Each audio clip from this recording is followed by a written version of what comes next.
This is History Myths and Misconceptions. And today's myth is: religious sources are historical sources. Okay, everything is a historical source of some kind. Even when we're dealing with the work of fiction, it is still a monument to the period when it was created.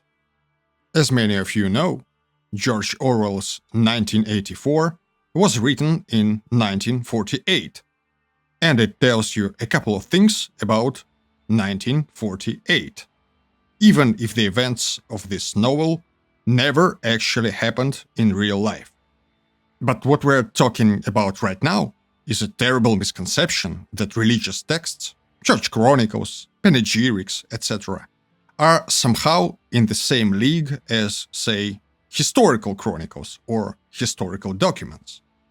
My favorite example here is always the Book of Mormon, which is a very valuable source on the theology of the Latter-day Saint movement, the new religions of the 19th century, the United States during this period of time, Joseph Smith, and so on. But it describes fictional events that happened to ancient Jewish Christian Native Americans back in the 4th century. And its value as a historical source on the 4th century is zero, probably even less than zero. In most cases, the nature of the vast majority of religious sources is comparable to the Book of Mormon. It is as simple as that. Actual historical sources presumably describe actual events that happened, plus the bias of the historian and interpretations. So it distorts reality in some way. And yes, historians may invent events and people, and historical records can be forged. The stories about how historians are not biased at all and always look for the truth is reserved for children.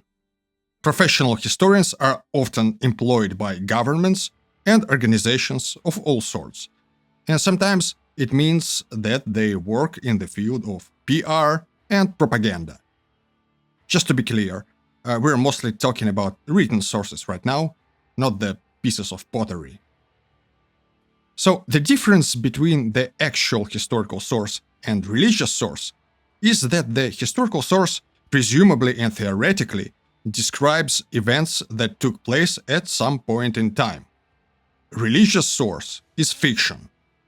It may contain information about actual events, and it may describe ideas and tell you a lot of things about the history of a particular religion and its theology. Like any work of fiction, it can tell you something about a period when it was written, if you can successfully date this work. But it is a work of fiction. Which automatically means a couple of simple things that surprisingly too many people don't understand or choose not to understand. If the New Testament tells us that Jesus walked upon the water, it is a myth. It is not a proof that this person ever existed and he could perform magic tricks.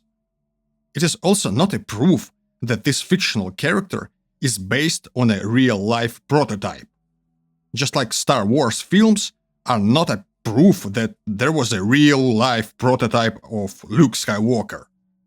The character was probably inspired by something, but that's a totally different subject, and it mostly deals with literature.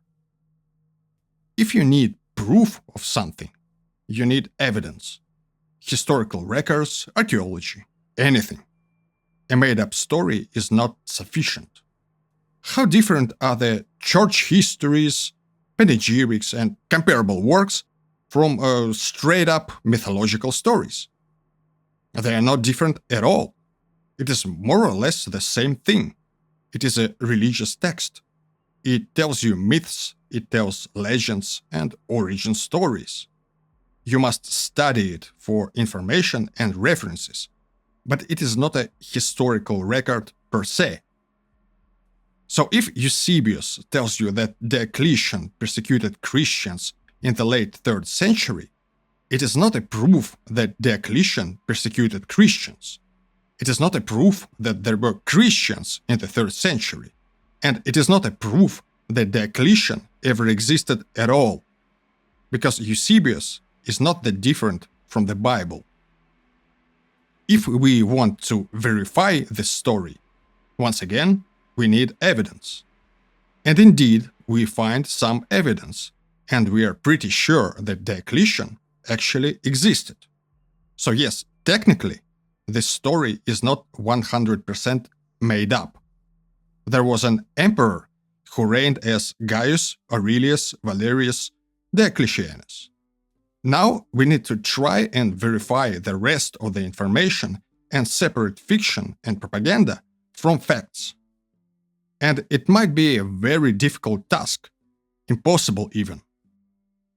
There is a famous quote by Harold Motsky, which I really like. He's talking about the historicity of Muhammad and tells you this. On the one hand, it is not possible to write a historical biography of the Prophet without being accused of using the sources uncritically. While on the other hand, when using the sources critically, it is simply not possible to write such a biography. This quote tells you a lot about the prominent characters from the religious texts, about the events described in the religious sources, and about the source criticism.